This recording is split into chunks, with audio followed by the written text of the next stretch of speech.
What's up, everybody? This is Camera Work Podcast. If this is the first time you've ever come across this podcast, I thank you for taking a few minutes to listen to it. And if you've heard all of the previous 50 episodes of this podcast, which is available on iTunes, and all 50 are probably on YouTube as well, I thank you for listening. I am aware that you have a ton of choices when it comes to like listening to things on your phone or listening to things when you're in your house. And if you choose to listen to this instead of the Walking Dead podcast or the Joe Rogan podcast or whatever else you might choose to listen to, I'm honored by that. And I really take that as an obligation on my part to make this worth your time. Okay. If you want to see my actual photography, the best place to do it is at John Ricard on Instagram, JOHNRICARD. Okay. So this week, or well, not this week, but very recently, Tom Hogan, who is a self-proclaimed Nikon expert, and he really is a Nikon expert. I've never seen anybody know as much about Nikon as him. He has a website called By Tom, BYTHOM. But he wrote this article about, the title was something to the effect of like, why I still shoot Nikon. And it got a lot of attention. It was posted on Nikon Rumors. It was posted on his blog. And I think a couple other places kind of picked it up. And he talked about why he still uses Nikon when there's all of this rage in terms of mirrorless and things like that. And one of the funniest things about it was people had this reaction, like some people, of course, had this reaction almost like he was wrong about some of the points he was making. And every time he responded to the comments, he responded on the Discuss forums if you look for the Discuss forums, or you could look at Nikon Rumors and you could find a thread there where he responds to a lot of the comments. But he kept trying to say, like, this is why I shoot Nikon. I'm not trying to say why everybody should shoot Nikon. I'm just trying to make you understand why in 2016 I'm still using Nikon. And, a lot of people just don't get it. But anyway, he had his reasons, and they were good reasons, but they're not really the same as my reasons for shooting Nikon. So I want to talk about why I still shoot Nikon in 2016. Despite the fact that I own a lot of other cameras, Nikon is still very much in a mix. And for a lot of my real, like, grunt work, the Nikon comes out, and it's the tool I choose. So I want to give you a few reasons. I made up 5 reasons. I might end up with more, but we'll see. Okay. So here's my first reason. Number one reason why again, these are not in order though. This is just the first reason I'm going to give you. So the first reason I'm going to give you as to why I continue to shoot Nikon is it is always in the correct mode of where I left it and for where I want it to be. So what I mean is this: I shoot all of my cameras in manual mode, whether I'm doing studio, location, whatever.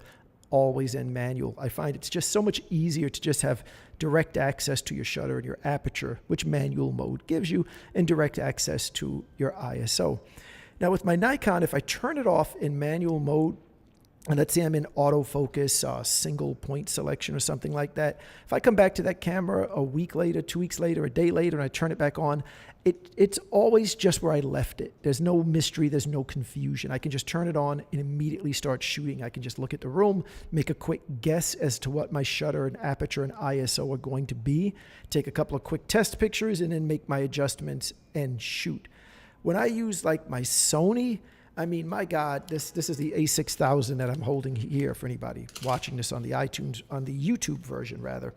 It's like when you turn it on, you don't really know what's going to be going on with it. Like there are times you turn it on and you're like in some kind of display mode where like this screen on the back, instead of showing you what you're shooting, it's just like an information readout. It's giving you all of this information about white balance and all of these other things. Or the autofocus mode is not where you left it. Maybe you thought it was in autofocus, but it's in manual. It's just, I'm constantly, when I pick up the Sony, having to figure out what is the camera set on now and what would I like it to be set on. But there's no guarantee. At least this is my perception when I use the Sony. When I pick it up, I don't know where I'm starting from. I don't know what's going on with the camera. I've got to take a few seconds and kind of check everything and figure it out, and then start to use it and to work it again. Whereas my Nikon, it's just, however I leave it, it's ready to go. And needless to say, my Leica, which is still my favorite camera, the M9 and the M240, these are always exactly where you leave them. I mean, they're just, there's no modes, there's no options. So if I physically leave the aperture on 5.6, it's going to be on 5.6 the next time I turn on camera. And that's a bigger deal than you would think, something simple like that. It just makes it feel like it's always ready to shoot. All right. Reason number two why I continue to shoot Nikon, the controls on the camera, they all make sense to me. And there's a couple of things behind why the controls make sense to me. So for one thing, there's a legacy. I'm used to the controls being where they are, and maybe it's not logical that I would use my left thumb to go from autofocus to manual. Maybe there's no inherent reason why that should be your left thumb, that in terms of the positioning on a Nikon, right? If you're shooting here, the left thumb right here would take care of whether you're in autofocus or manual. Okay, maybe that's not logical. But you know why I think it's logical? Because it's the same place it was on my Nikon F4, which I got around like 1988 or 1989 or something like that. That's where that control was on the F4, and that's where it is on the D810, which is, you know, one of the most recent model they make.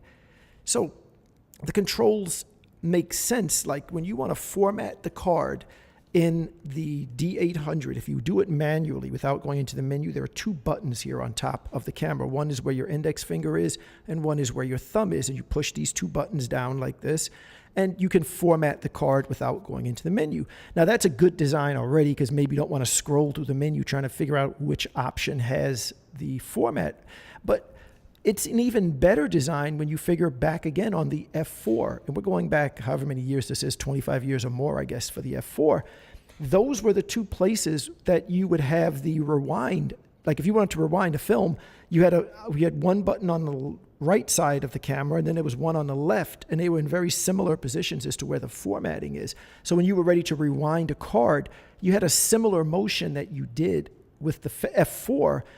Is very similar to the motion that you're doing to format a D810. So there's a legacy to the controls. So at this point in time, those controls make a lot of sense to me. And Nikon, in my opinion, has done a really good job of keeping the cameras consistent. Like the little touch pad on the back, I'm not even sure what you call it, but where your thumb would go to change like your focusing point and things like that. That was there on the F5. And again, F5 was probably like 1990 or something, 1992 or something along that line. And that thumb switch has been there since then. So to me, Nikon has been remarkably consistent with the way they design their pro bodies. Now, when I pick up certain other cameras, there's no logic to it. And it's not just because I'm not used to it, but if you look at something like the Sony A6000, they don't give you a front command dial. So if you're shooting in manual mode like I am, your thumb is going to turn one dial to adjust in my case, I use this one to adjust the shutter speed. Then there's another dial that my thumb uses to adjust the aperture. So I'm using my thumb to adjust two totally different things, which I don't like. I would rather have those controls separated. And not only that, but the way those controls are made is very different. Like the way you roll the one for shutter and the way you roll the one for aperture is totally different. And when I have to roll the aperture one, I actually have to kind of take the camera away from my eye for a second to roll the aperture dial. It's not built in a logical way to me. It's not built in a logical way, period. Not even just to me, just period. They've wasted my index finger and not using it to adjust one of those two parameters. And the poor controls extends to the point on the A6000, for example, to where it's very easy to hit the dial on the back, the one that I'm using for aperture. It's very easy to hit, like in the course of the day as you're just walking around, you're bumping into this rolling dial on the back of the camera and it changes, which kind of gets me back to point one. Now, the next time I pick up the camera, my aperture is not on, F4 or it's on F11 or something because the camera's not designed right. But even when I'm using it, it's just not in a logical way. And it's interesting that a lot of people love the idea that the Fujis and the Sonys give you the ability to control some of the buttons. You get these custom buttons and you can make them be whatever you want. Okay, fine. But if you think about it, when the manufacturer says to you, hey, well, you can customize these buttons, it's almost like they're saying they don't know what controls you need on the camera. And I disagree with that, because I think the controls you need on the camera are shutter, aperture, ISO, and maybe white balance. If you're shooting RAW, you don't even really need white balance, but you do need ISO, shutter, and aperture. So those three controls should be very easy to access. They should be in a place that you can get to them in a second. They don't need to change. That's the core of photography, of those three things there. And when a manufacturer doesn't give you buttons for those and just says, well, put whatever you want there. To me, it just seems like they don't really understand what's important. It would be like having a car that made it an afterthought for like how you shift into drive and park, instead of giving that like a really prominent place on the car that were buried and it was hard to access, and something you don't need that often, like the rear window defroster. They gave that the best spot on the car. It just shows that they don't really understand how we use a car. So the controls on the Nikon is one of the main reasons that I stay with Nikon, because I like the way it's designed. And I used to own a Fuji XE1, and I'll probably buy one again at some point. But I didn't feel the controls made any sense there. To change the ISO was a pain. I think when you were like trying to go into movie mode, if I remember correctly, you had to go into the drive mode because you were somehow changing the drive to movie. It just makes no sense. It's not logical the way they design these things. So, item number 3 as to why I continue to use Nikon, and this is really as compared to my Leica, is that the file is just absolutely gorgeous and it's beautifully consistent. I had a situation a while back where I was shooting on my D3X and I was doing a shoot in studio, and I was going to have to leave halfway through. So I made an arrangement with Ray, who's been on the podcast a million times, to finish the shoot for me. Now, Ray shoots on a D4. And I knew Ray would be more comfortable shooting on his camera instead of my D3X. So I said, okay, you can finish you finish the shoot on your D4. We're going to keep the lighting the same. And, I showed him what angles to shoot at so that the shoot could look as consistent as it could. But I felt it was best for him to use the camera that he uses every day rather than using my camera. When you look at the pictures in Photo Mechanic, they look exactly the same. Like, you can't tell the difference. The way the F4 is rendering the colors is identical to my eyes to how the D3X is rendering the colors. And that consistency from camera to camera is a beautiful thing when you're working. If you have 2 different camera bodies, or if you're just used to the way Nikon does color, because remember, the colors don't have to be accurate from your Nikon or your Canon or your Fuji. They just have to be in a way that you're used to them and you know how to process those files. If it's making everybody's skin blue and you know how to compensate, then fine. And my Leicas, which I love, both of them give me way too much purple in the skin. I get a ton of magenta skin with the M9 and with the M240. I was hoping they would have fixed it for the M240, but they didn't. But I've learned how to process the files from the M9 and from the M240. Now, I'm bothered by the fact that the M9 and the M240 are not consistent with each other. And a lot of times I don't use them together because they're not consistent and they look so different. And frankly, the M9 looks so much better than the M240 that I don't like to even put those files in the job, because I feel like the client's going to be looking at it going like, well, why doesn't everything look like these images?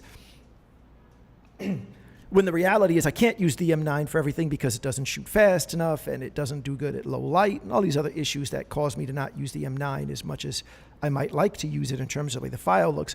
But the Nikon is also consistent in auto white balance mode. So if I'm in auto white balance for some reason and I'm shooting somebody speaking or I'm shooting outside or whatever, and I shoot 300 images, they're all going to be very consistent into how it decided the white balance should be. And again, I don't care if the white balance is right.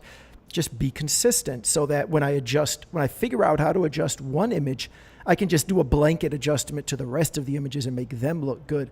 Whereas my Leicas will do something very different. Each individual image, it's like it's recalculating the white balance and it's making it completely different.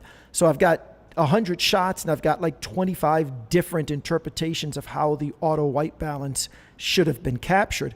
And again, I don't care which one the camera picks, just pick one and stay with it so that I can adjust easier.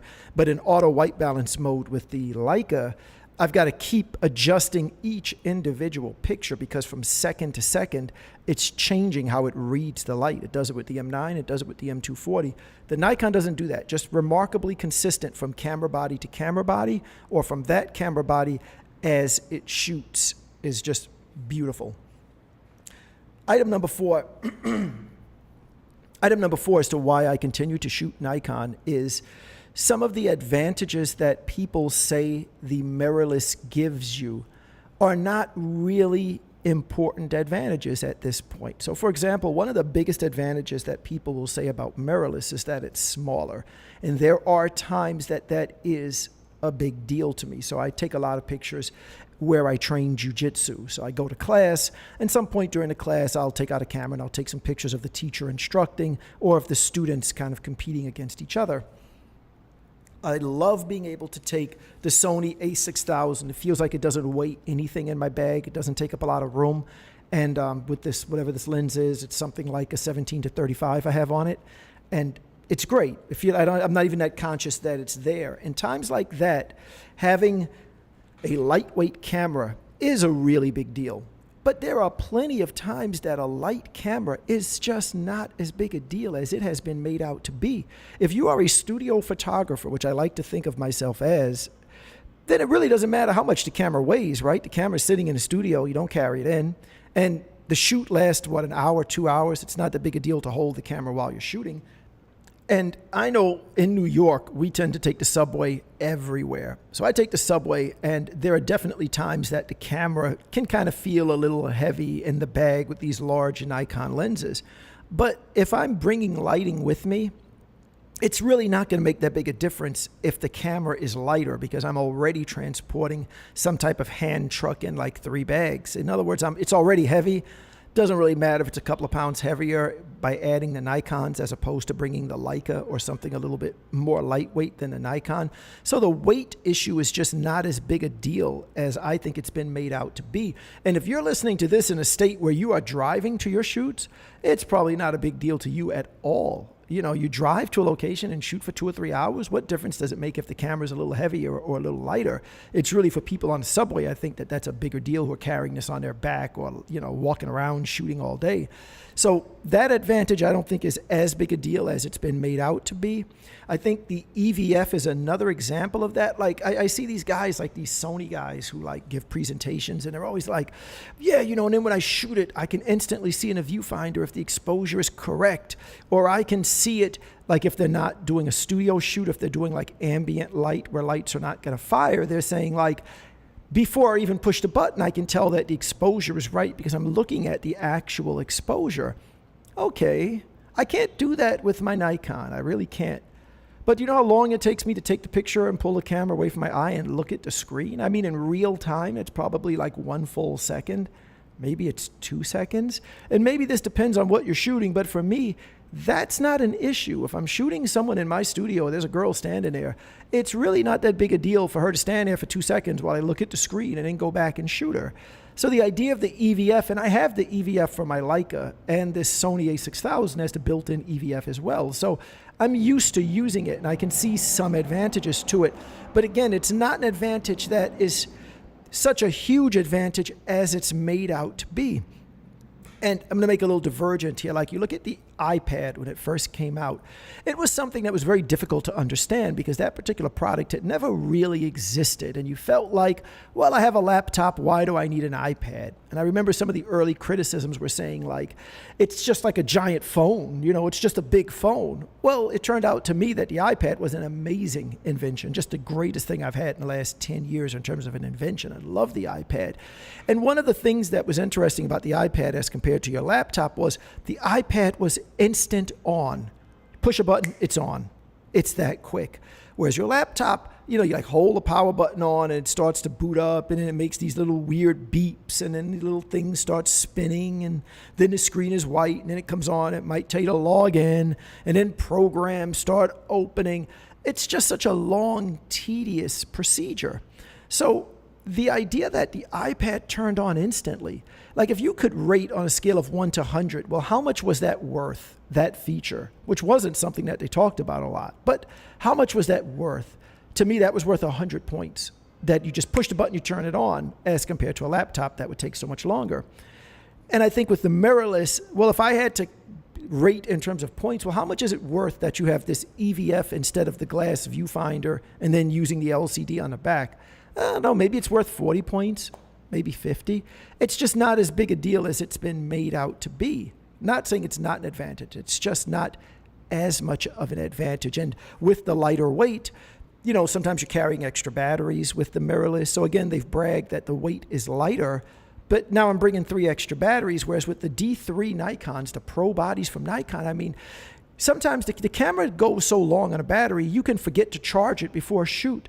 because charging batteries is just, it's out of your mind. You don't even think of it with the Nikon. You're just so accustomed to going out and shooting. Like if I'm taking pictures on set, I used to shoot a lot at like music videos. I'd be on set 8, 9, 10 hours. You're there 10 hours and you look at the battery and it's like, it's at 70%. You could go do the next day of that video without charging the battery still. You almost forget to charge it because it's not like your phone where you're just thinking as soon as you leave the house, I need a charger, like my phone's going to be dead in 2 hours. Let me make sure that I have a charger or an extra battery or something for the phone. So again, one of those features that's bragged about with mirrorless, it's lightweight. Well, if I got to bring extra batteries, it's not as lightweight or as easy as it's been made out to be. And I see people, I put a picture on my Instagram one time. It was a guy who had the equivalent of a 24 to 70 millimeter lens on his Fuji. So he had like a Fuji X-T1 and he had the grip on the bottom of it and he had the lens on the front. And by the time you were finished, I mean, it was really close to the size of like a Nikon D800 with a 24 to 70. It was really close in size. So that size advantage, again, it is a nice thing. I use the size to my advantage when I take the class with me to jiu-jitsu, when I take the camera, this A6000 to jiu-jitsu, but it's not as big a deal as it's been made out to be, in my view. And I'll give you an example of what the mirrorless feels like to me. So I don't do much in terms of like screwing things in and fixing things. Like if something needs to get fixed in a studio or in my house, I'm the person who has to call a guy because I'm not going to be able to, build a shelf or whatever needs to be done. So my tools tend to be not the real tools. And maybe you're like this. You bought a screwdriver kit set from Home Depot for like $30 and it's got these little heads that you change for all the different screwdrivers. And there's like this all-purpose pliers and a wrench in there and the whole thing's like $30. Or maybe you've had the experience of, maybe you've had the experience of, in the old days, you'd go to the amusement park before cell phones were big, and you'd buy these little family walkie-talkies before you went to the amusement parks. You could keep in touch with your family as people were going to get separated. And you had these little family talk walkie-talkies. They were like $40 or $50 each, and the range was good. And, you could use them and communicate with your family before the cell phone days. And it seemed like it worked. And then what would happen is maybe by some reason, you had a chance to hold a real walkie-talkie. Maybe you know a security officer who has a real walkie-talkie or whatever. You're holding a real walkie-talkie. And it just feels so different than that family talk walkie-talkie. It's so big and so solid. And it just feels right. It just feels right in your hand. That's how I feel when I use my Nikon as compared to using my Fuji. The Nikon feels the way a camera is supposed to feel. It's a big, large, heavy camera that I can just grip.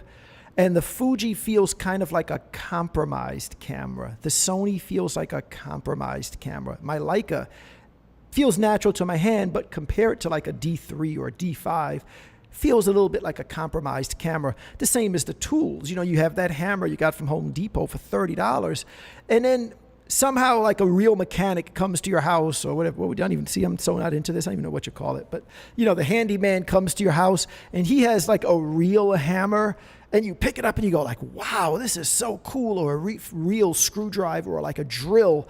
And you see the real one, not that kind of compromised version you got from Home Depot. And you see the difference. That's what I feel like when I use the Sony versus the Nikon. Yeah, the Sony works and it feels good and there's advantages and you can use it, you can touch the shutter and you can grip it, whatever. But man, when you pick up a big, heavy, like this is the D810 with the grip on the bottom, you pick it up, you just grab it, you just hold it and there's a place to put your hand and it feels like this is what a camera is supposed to feel like. It doesn't feel like a compromised camera like the Sony or the Fuji does to my hands. Okay, so that's my list. That was actually 5 reasons why I still shoot Nikon in 2016. And I do incorporate the mirrorless into my work. Again, I have the Sony, I have 2 Leicas. I used a Leica for a ton of my work. But the Nikon is still the workhorse that I go to for a lot of events and a lot of things that I shoot where I just need it to work without any quirks and any oddities. It's still in there, and those are my reasons why, okay? I'm not saying these should be your reasons. I'm just saying these are my reasons. Okay. Hope you enjoy that. If you like the podcast, please share it so we get some more views and more people are aware of it, and I can keep doing these. Okay. Again, if you want to find me on Instagram, it's John Ricard, JohnRicard. I will see you guys soon. Thanks. Bye-bye.